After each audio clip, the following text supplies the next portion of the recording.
সেনাবাহিনীকে ম্যাজিস্ট্রেসি ক্ষমতা দেওয়া হয়েছে, তারা এক্সিকিউটিভ ম্যাজিস্ট্রেটদের মতো ক্ষমতা ভোগ করবেন, এরকম একটা প্রজ্ঞাপন সরকারের পক্ষ থেকে জারি করা হয়েছে। এবং সেই প্রজ্ঞাপনে আমরা জানতে পারলাম এটা 2 মাসের জন্য এফেক্টিভ থাকবে। এবং সেখানে আরো উল্লেখ করা হয়েছে এই ক্ষমতা পেয়ে তারা কোন কোন আমাদের সিআরপিসির কোন কোন ধারা অনুযায়ী কি কি ধরনের ক্ষমতা উপভোগ করবেন সেটা নিয়ে। বলা বাহুল্য, এটা নিয়ে আমাদের অলরেডি 2 পক্ষের ডিবেট শুরু হয়েছে, এবং এই ডিবেটটা শুধু মানে প্রো সরকার লোকজন করছে তা না, আমরা যারা দীর্ঘদিন এই বিগত শেখ হাসিনা সরকারের বিরুদ্ধে লড়াই করতে যাদেরকে দেখেছি তাদের মধ্যেও দ্বিমতের স্কোপ দেখা যাচ্ছে, দ্বিমত দেখা যাচ্ছে। এখন প্রশ্ন হচ্ছে আসলে এটাকে আমরা কিভাবে দেখব, কিভাবে দেখা উচিত হবে, যদি কিন্তু আছে কিনা, বা আমরা যদি এটা মেনে নেই তাহলে কি কি সতর্কতা সহ মেনে নেব, আর যদি মেনে না নেই কেন এটাকে মেনে নেব না, সেটা নিয়ে আলাপ করতে চাই। প্রথম কথাটা হচ্ছে তারা এই ক্ষমতা পেয়ে কি কি করতে পারবেন, আগে সেটা জানি, তারপর আমরা বিশ্লেষণ করতে সুবিধা হবে। এখানে বলা হয়েছে যে প্রজ্ঞাপনটা আছে, ঢাকা পোস্ট একটা চমৎকার রিপোর্টে দেখিয়েছে কি কি জিনিস করতে হয়। আমি সিআরপিসি বের করে পড়তে যাচ্ছিলাম, তখন এটা পেলাম রেডিমেড, ইটস ইজি, সহজে একত্র করে দেয়া আছে। সেনাবাহিনী নির্বাহী ম্যাজিস্ট্রেটের ক্ষমতাপ্রাপ্ত কর্মকর্তারা ফৌজদারি কার্যবিধি 1998, 64, 65 ইত্যাদি কতগুলো ধারার কথা বলা হচ্ছে। তারা যেটা করেছেন তারা বের করেছেন কি কি আছে। আমি 64 পড়ি।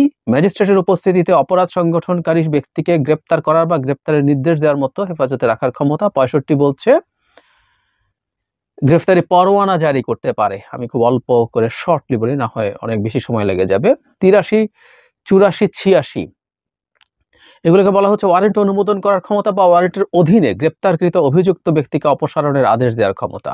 95, ডাক নথিপত্রিতের জন্য ডাক ও টেলিগ্রাফ কর্তৃপক্ষের দ্বারা অনুসন্ধান এবং আটক করার ক্ষমতা। 100 হচ্ছে ভুলভাবে বন্দী ব্যক্তিদের হাজির করার জন্য অনুসন্ধান ওয়ারেন্ট জারির ক্ষমতা। 105 সরাসরি তল্লাশি করার ক্ষমতা, সার্চ ওয়ারেন্টও জারি করতে পারে। 107 শান্তি বজায় রাখার জন্য নিরাপত্তার প্রয়োজনীয় ক্ষমতা। 109 ভবঘুরে ও সন্দেহভাজন ব্যক্তির ভালো আচরণের জন্য নিরাপত্তার প্রয়োজনীয় ক্ষমতা। 110 ভালো আচরণের জন্য নিরাপত্তা প্রয়োজনীয় ক্ষমতা। 126 জামিন নিষ্পত্তি করার ক্ষমতা। 127 বেআইনি সমাবেশ ছত্রভঙ্গ করার আদেশ দানের ক্ষমতা। বেআইনি সমাবেশ ছত্রভঙ্গ করার জন্য বেসামরিক শক্তি ব্যবহারের ক্ষমতা, এটা হচ্ছে 128। 130 হচ্ছে বেআইনি সমাবেশ ছত্রভঙ্গ করার জন্য সামরিক শক্তি ব্যবহার করার ক্ষমতা। তাহলে বেআইনি সমাবেশ তারা ঠেকানোর জন্য আদেশ দিতে পারে, বেসামরিক শক্তি এবং সামরিক শক্তিও ব্যবহার করতে পারে। 133 স্থানীয় উপদ্রব নিয়ন্ত্রণে ক্ষেত্র বিশেষে ব্যবস্থা হিসেবে আদেশ জারি করার ক্ষমতা। 142 জনসাধারণের উপদ্রবের ক্ষেত্রে অবিলম্বে ব্যবস্থা হিসেবে আদেশ জারি করার ক্ষমতা। এছাড়া বলা হচ্ছে নির্বাহী ম্যাজিস্ট্রেটকে মোবাইল কোর্ট আইন 2009 যে ক্ষমতা দেয়া হয়েছে সেটাও তাদের ক্ষেত্রে দেয়া যেতে পারে।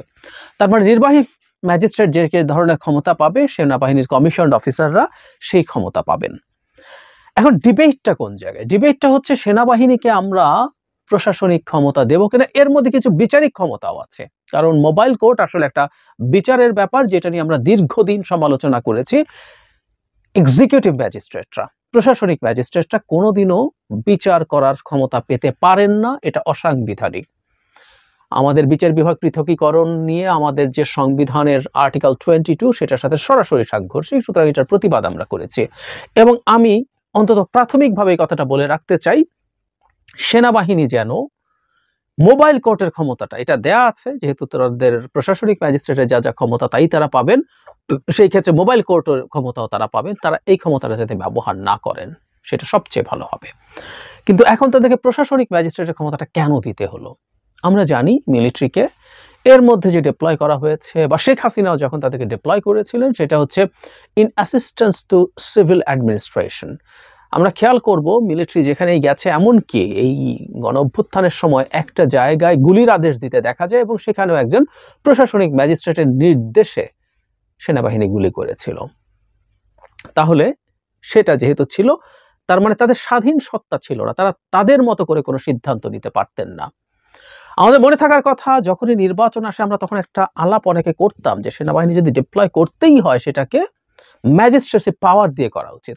না হলে কি হচ্ছে, সরকারের ম্যাজিস্ট্রেটদের অধীনে যদি সেনাবাহিনী থাকে, সেই সেনাবাহিনী আদতে সরকার যা চাইবে তাই করবে, তার ম্যাজিস্ট্রেসি পাওয়ার থাকলেও যে সব স্বতঃস্ফূর্তভাবে করবে তা না, কিন্তু আমাদের পারসেপশন ছিল সেনাবাহিনী এই কাজটা এই দেশের পচে যাওয়া প্রশাসনের চাইতে মাচ বেটার করবে। সুতরাং এই দাবিটা কিন্তু আমরা একসময় করতাম, কিন্তু আজকে সেনাবাহিনীকে যখন এই ক্ষমতা দেয়া হলো সেটা নিয়ে কিছু প্রশ্ন কেউ কেউ করছেন, কিছু ভীতি কাউকে কাউকে তাড়া করছে। এখন কোন প্রেক্ষাপটে এটা দেয়া হলো?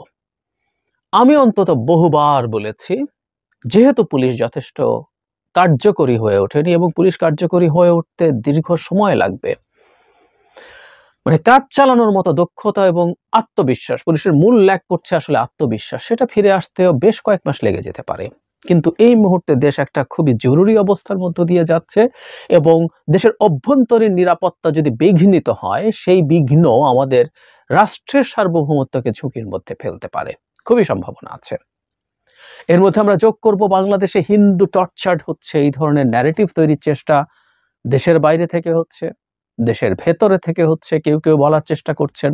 আমরা রোকেয়া প্রাচী এবং মাকসুদুল হকের কথা মনে করব, একজন বক্তব্য দিয়ে আরেকজন কলাম লিখে সেটা প্রকাশ করার চেষ্টা করছেন। দেশে উগ্র জঙ্গিবাদী, ইসলামী জঙ্গিবাদী দেশ দখল করে ফেলছে এবং এই অভ্যুত্থান তারা ঘটিয়েছে, এই ন্যারেটিভ দেশের ভেতরে আছে, বাইরে থেকে ভারত করছে। এই প্রেক্ষাপটে সামনে দুর্গাপূজা আসছে, আমরা নিশ্চয়ই বুঝতে পারি এই পূজাতে কোনো অঘটন যদি ঘটে, সেই অঘটনটা কাকে বেনিফিশিয়ারি করবে। এখন সেনাবাহিনীকে আমরা যদি সিভিল ম্যাজিস্ট্রেসির, সিভিল প্রশাসনের অধীনে দেই, এর মধ্যেই অসংখ্য অসংখ্য আওয়ামী লীগের নিযুক্ত লোকজন আছে, সুতরাং আমাদের জন্য খুব নিশ্চিন্ত থাকা খুব কঠিন। একই সাথে পুলিশও যদি যথেষ্ট ডিপ্লয় করা যায়, সেই পুলিশ কারা কেমন কিভাবে বিহেভ করবে, মারাত্মক কোনো দুর্ঘটনা ঘটে যাবে কিনা, নানান প্রশ্ন আছে। সুতরাং এই সময় যদি মিলিটারি এই দায়িত্ব পালন করে, তার নিজে থেকে সে এই পদক্ষেপ নিতে পারে, সেটা অসাধারণ হবে। এবং শুধু সেই জায়গায় না, এর মধ্যেও দেশে নানা রকম অ্যাট্রোসিটিস ঘটেছে, মাজার ভাঙা হয়েছে অনেকগুলো, প্রায় 50টা, বিভিন্ন জায়গায় মব তৈরি হচ্ছে। শুধু সেটাই না, বিভিন্ন এলাকায় সেই পুরনো চাঁদাবাজি ফিরে এসছে, শুধু মানুষ বদল হয়েছে, পরিবহন সেক্টরে, ব্যবসায়, এমনকি ফুটপাতেও চাঁদাবাজি ফিরে এসছে, নানান নামে এসছে। আমার কথা হচ্ছে, যার নামেই ঘটুক না কেন, যেই ঘটাক না কেন, এটা কন্ট্রোল করার দায়িত্ব সরাসরি সরকারের, সুতরাং সরকারকে এটা করতে হবে।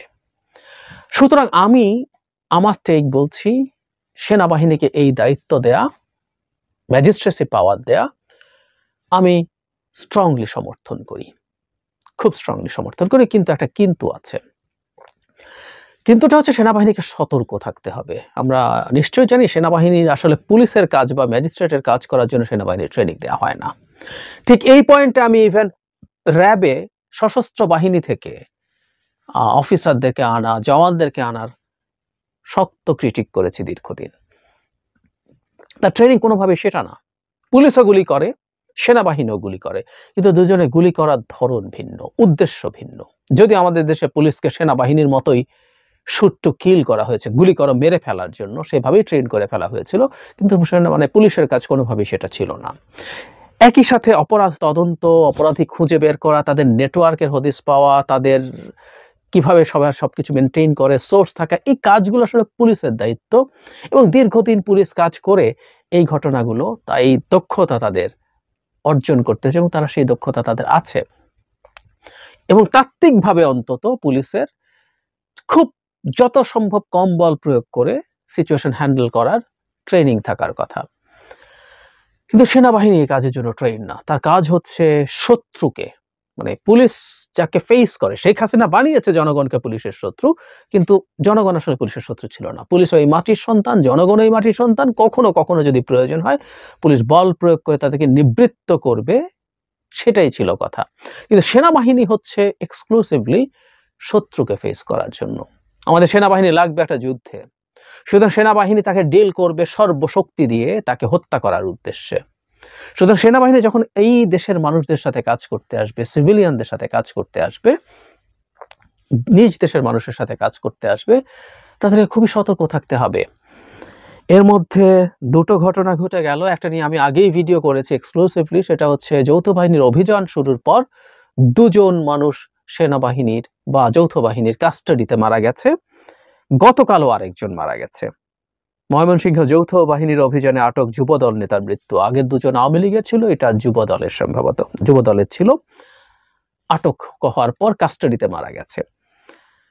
এই অভিযোগগুলো উঠতে পারে এবং এই ব্যাপারে যৌথ বাহিনীকে সেনাবাহিনীকে খুবই সতর্ক থাকতে হবে।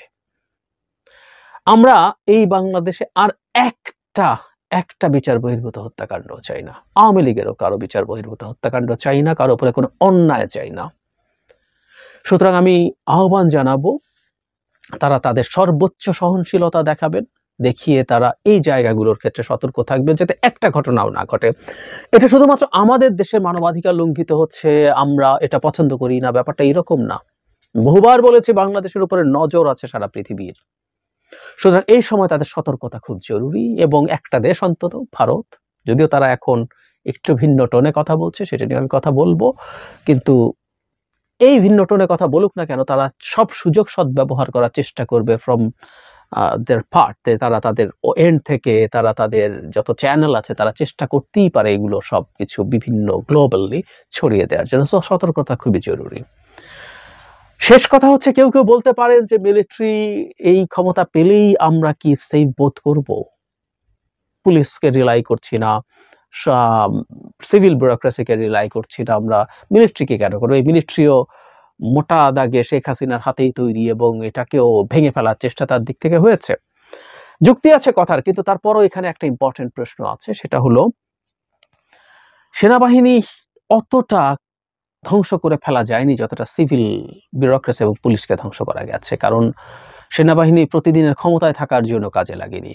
তার চাইতেও জরুরি কথা, সেনাবাহিনী একটা পরীক্ষা দিয়েছে এবং সেই পরীক্ষা তারা পাশ করেছে। সেটা হলো এই গণঅভ্যুত্থানের সময় তাদেরকে ডিপ্লয় করার পর যখন শেখ হাসিনা সেনাবাহিনীকে দিয়ে ম্যাসাকার করিয়ে ক্ষমতা টিকিয়ে রাখতে চেয়েছিলেন, জাতির এই অত্যন্ত ক্রুশিয়াল সময় সেনাবাহিনী অত্যন্ত স্মার্ট ডিসিশন নিয়েছেন। সেনাবাহিনীর মধ্য পর্যায় থেকে নিচের পর্যায়ের যেসব অফিসার্স আছেন, commissioned officer, non commissioned officer, junior commissioned officer, জওয়ানরা, তারা খুবই ভাইটাল রোল প্লে করেছেন এবং তারা প্রমাণ করেছেন তারা জনগণের সাথে আছেন। সুতরাং আমরা বিশ্বাস করি, আমি অন্তত ব্যক্তিগতভাবে ওই ঘটনার পর আমার দ্বিধা নেই যে তারা দায়িত্বে নামলে তারা এই কাজটা ঠিকঠাক মতো করতে পারবেন। সো আমরা আশা করব 2 মাসের মধ্যেই পরিস্থিতি যথেষ্ট কন্ট্রোলে আসবে এবং 2 মাসের একদিনও বেশি সেনাবাহিনী ম্যাজিস্ট্রেসি পাওয়ার নিয়ে মাঠে থাকবে না। এবং এই সময়ের মধ্যে পুলিশ এবং বেসামরিক প্রশাসনে প্রয়োজনীয় সংস্কার সরকার করে ফেলে সেটাকে রেডি করতে পারবে এবং তারপর থেকে তারা দায়িত্ব নিতে পারবে। তারপরে এটুকু বলে রাখা ভালো, যদি সেটা না নেওয়া যায়, সেনাবাহিনীর দায়িত্ব রাখা যাবে না, তাদের ম্যাজিস্ট্রেসি পাওয়ার রাখা যাবে না, এই উন্নাসিকতা আমরা যাতে না দেখাই, তাদের হাতে সেই ক্ষমতাটা থাকুক। দেশের নিরাপত্তা সবকিছুর আগে। এই বিশেষ পরিস্থিতিতে আমাদের এটা সব সময় মাথায় রাখতে হবে।